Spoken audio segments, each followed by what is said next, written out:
Hello guys, hope you are doing fine. I'm Jatin Verma. So guys, from today onwards, here on this channel IAS Tayari with Jatin Verma, I'm going to start with daily current affairs based multiple choice questions from the Hindu newspaper, from PIB referring to the Indian Express and other important current affairs stuff for the UPSC preparation. So guys, here in this series, I'll try my level best to cover the PIB schemes, PIB backgrounders, which are uploaded from time to time on the Government of India maintained PIB website. Now, before moving further, I would like to tell you about myself. I'm an educator on Unacademy. You can simply search for my name, Jatin Verma, on Unacademy, and you can follow me over there in order to get access to the daily news analysis, which happens to be one of the most popular courses on the Unacademy platform. आपको सिर्फ search करना है Unacademy पे और daily news analysis आपको हिंदी और English दोनों languages में मिल जाएगा. और apart from that, in case you want to download the PDF of this particular lesson, you can visit this Telegram channel. You can follow this channel IAS Tayari with Jatin Verma for the PDF, not only for this particular video but also for the other important stuff that I keep on sharing through this Telegram channel. And in case you want to download the free copy of the Hindu newspaper, you can subscribe to another channel with the similar name IAS Tayari with Jatin Verma. And Facebook group is also there. यहाँ पे भी हम time to time live sessions और ये सब करते रहते हैं. Facebook group IAS Tayari with Jatin Verma. And this, अगर आपकी कोई पर्सनल क्वेरी है, in case you are facing any personal query, personal problem with regard to UPSC preparation, you can mail me at studiosjatin@gmail.com. So let's begin with the questions. Consider the following statements with regard to command economy. What is command economy? This question has got the trigger factor in current affairs only. Number one, the state plays only a residuary role. कोई ऐसी economy जहां पे state सिर्फ एक secondary role play करती है, क्या उसे कमांड इकोनॉमी बोला जाएगा? Second, production, consumption and distribution decisions in a command economy are taken predominantly by market. Which of the following statements is correct? So answer here is neither one nor two. So here in command economy, government plays the primary role. State owns partly or wholly the economy and directs it. So basically, state is in the leading role. That is the idea behind command economy. Laissez-faire, LAISSEZ. Laissez-faire economy is the one where the private sector plays the commanding role. Command economy is one where the government plays the leading commanding role. Planned economy कहा जाता है इसे.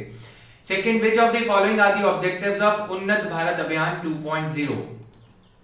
So as I said, some of the questions will be taken from PIB. So Unnat Bharat Abhiyan launched recently by Ministry of Human Resources Development.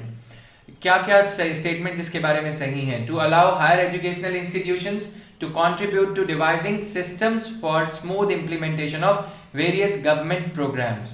Second, to engage the faculty and students of higher educational institutions in understanding rural realities. Third thing, is it true or not? Identify and select. The objective is to identify and select innovative technologies, enable customization of technologies, or devise implementation methods for innovative solutions as required by people. So the answer here is all of the above. D is the answer. यहाँ पे तीनों के तीनों इसके all three are the objectives, so you can memorize them here itself. And here's a bit of more information about this. Unnat Bharat Abhiyan is a flagship program of Ministry of Human Resources and Development. It aims to link the higher educational institutions with a set of at least 5 villages so that these institutions can contribute to the economic and social betterment of these village communities using their knowledge base. Objectives of this scheme are to, number one, to engage the faculty and students of higher educational institutions in understanding rural realities. Students को expose करना है rural areas की तरफ. Now, to identify and select existing innovative technologies, enable customization of technologies, or devise implementation methods for innovative solutions. जैसे वो पैडमैन में innovative technology का use करते हुए, right? तो same पैडमैन movie मत देखने बैठ जाना. Point is just to make you memorize this thing. To allow higher educational institutions to contribute to devising systems for smooth implementation of various government programs. So this is basically, Unnat Bharat Abhiyan is basically for enlisting the support of society for government programs. As simple as that. Now, third question, ethanol can be produced using wood and switchgrass as raw material. Rajasthan has become the first state in India to implement the national policy on biofuels. We saw this question in DNA also. DNA में भी हमने ये question देखा था. तो answer correct answer इसका है, तो answer in this case is C, both 1 and 2 are correct. तो यहाँ पे there are bit more details regarding the national policy on biofuels. The policy on biofuels seeks to help farmers to dispose of their surplus stock in economic manner, and second objective is to reduce the country's oil import dependence. जो भी crop residue बचता है, जैसे पंजाब में जैसे पराली बोला जाता है, तो उसे जला के अगर हम कोई एनर्जी उससे डिराइव कर सकते हैं, उसे एक टेक्निकल साइंटिफिक वे में उसे डिस्पोज ऑफ भी किया जा सकता है without causing much damage to the atmosphere, and then secondly we can have a source of energy being derived from it. और इसमें अगर डैमेज फूड ग्रेन्स है, व्हीट वगैरह, उसका भी प्रावधान रखा गया है कि कैसे उनसे इथेनॉल प्रोड्यूस किया जा सकता है. फोर्थ क्वेश्चन आसान है. Which of the following dam or dams recently received orange alerts in India? Orange alert क्या होता है, इसके लिए मैंने फेसबुक ग्रुप पे आईएएस तैयारी विद जतिन वर्मा पे एक इंडियन एक्सप्रेस का आर्टिकल शेयर किया था, जिसमें ऑरेंज अलर्ट क्या है, मैंगो अलर्ट क्या है, ब्लू अलर्ट क्या है, ये सब हमने शेयर करे थे. Orange alert, blue alert, green alert, ये सब चीजें उसमें इशू करी जाती हैं, येलो अलर्ट और ये सब. तो इसका आंसर है 1, इडुक्की रिजर्वायर इन केरला. ये न्यूज में भी था काफी समय तक. और बाकी जिन लोगों को इसका आंसर पता है, बाकी के अलर्ट्स के बारे में पता है, ये क्यों इशू किया जाता है? नेशनल या स्टेट डिजास्टर मैनेजमेंट अथॉरिटी और पब्लिक को वार्न करने के लिए that there could be severe consequences due to rising levels of water in the dam. तो ये आप लोग कमेंट सेक्शन में बाकी के कलर्स और बाकी के अलर्ट्स की रेलेवेंस बताएंगे. जिन लोगों को पता है जरूर बता देना. Right. Consider the following statements with regard to participatory notes. Participatory notes are the financial instruments issued by foreign institutional investors to investors not registered with SEBI. मान लीजिए कि अगर कोई अमेरिकन फॉरेन इंस्टीट्यूशनल इन्वेस्टर है, जैसे कि LIC of USA, LIC of India अलग है, यूएसए की अलग है, और there is some mutual fund of Bank of America और सम अदर बैंक, राइट, या सिटी बैंक. तो ऐसे केस में ये अपना म्यूचुअल फंड इशू कर दिया इन्होंने, लेकिन फॉरेन इंस्टीट्यूशनल इन्वेस्टर्स को जब ये पार्टिसिपेटरी नोट्स इशू करे जाएंगे सेबी द्वारा, तो इन टर्न वो अपने डोमेस्टिक इन्वेस्टर्स जैसे कि मिस्टर जॉन इन अमेरिका को पार्टिसिपेटरी नोट्स इशू कर सकते हैं. अब इसमें प्रॉब्लम ये है कि हमारा ही पैसा हमारी ही कंट्री में वापस राउंड ट्रिपिंग के थ्रू लगाया जाता है. राइट. जैसे अगर हम यहाँ पे इंडिया को मान लें और यहाँ Panama canal, first India's money is going out to Panama canal and then it is getting reinvested through participatory notes, जिसके चलते भारत सरकार ने इस पे ये आशंका जताई, इस पे ये मतलब सेबी ने टाइम टू टाइम ये कंसर्न जताया है कि ये पैसा वॉलेटिलिटी कॉज करता है इंडियन एक्सचेंजेस में. तो I would try to explain economics through these MCQs on a daily basis. Indian regulators are against participatory notes because they fear that hedge funds acting through participatory notes will cause economic volatility in India's exchanges. तो answer हो जाएगा इसका सी. दोनों इसमें correct हैं, both 1 and 2 are correct. तो ये बाकी चीजें आप इसमें पढ़ सकते हो. सेबी की कोई effective jurisdiction P notes trading पे नहीं होती. एक बार ये इशू कर दिए तो ये प्रॉब्लम क्रिएट करते हैं उस पर. राइट. इंडियन स्टॉक मार्केट में पैसा कब आता है, किसका पैसा है, KYC नॉर्म्स फुलफिल्ड है या नहीं, ये सब चीजें रेगुलेट नहीं की जा सक रही अच्छे से. 6th, consider the following statements. Fiscal policy regulates the flow of money in the economy, while monetary policy is related to government revenues from taxes and expenditure on various projects.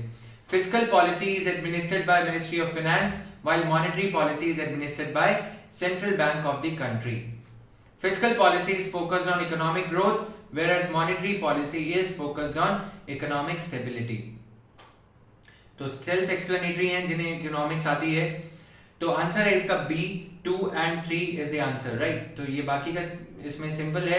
ये चीजें आपको ध्यान देना है, जो थोड़े different colours I use just to get the point across कि economic growth के लिए फिस्कल पॉलिसी यूज करी जाती है. जीएसटी रिडक्शन और ये सब टैक्स रेट्स वगैरह फिस्कल पॉलिसी है. मॉनेटरी पॉलिसी जैसे अभी रेपो रेट कट किया गया था, that is the trigger factor behind this question being put over here. So answer 2 and 3 है इसका.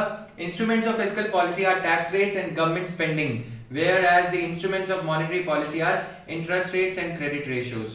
Then consider the following statements with regard to Diamond Quadrilateral. तो Diamond Quadrilateral है क्या? It is a project of National Highway Authority of India. It aims to connect the 4 metro cities of India, which are Delhi, Mumbai, Chennai and Kolkata. So the answer here is B, 2 only, right? तो ये statement ठीक है, project national highway authority of India का नहीं है।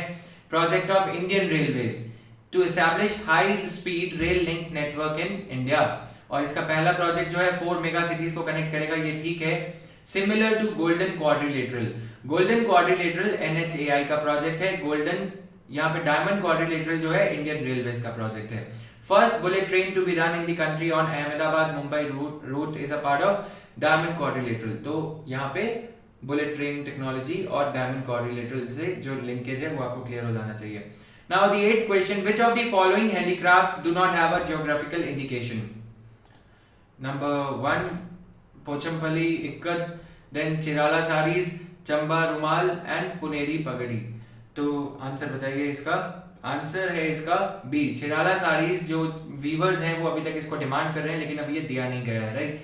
बाकी की चीजें जो है GI टैग्स के बारे में, कौन कौन से कमोडिटी इसको जो वीवर्स हैं या जो भी आर्टिकल्स हमने डिस्कस करे उनको मिल चुका है या नहीं, ये यहाँ पे मेंशन्ड है। Puneri pagdi is a turban which is considered as symbol of pride and honour in the city of Pune.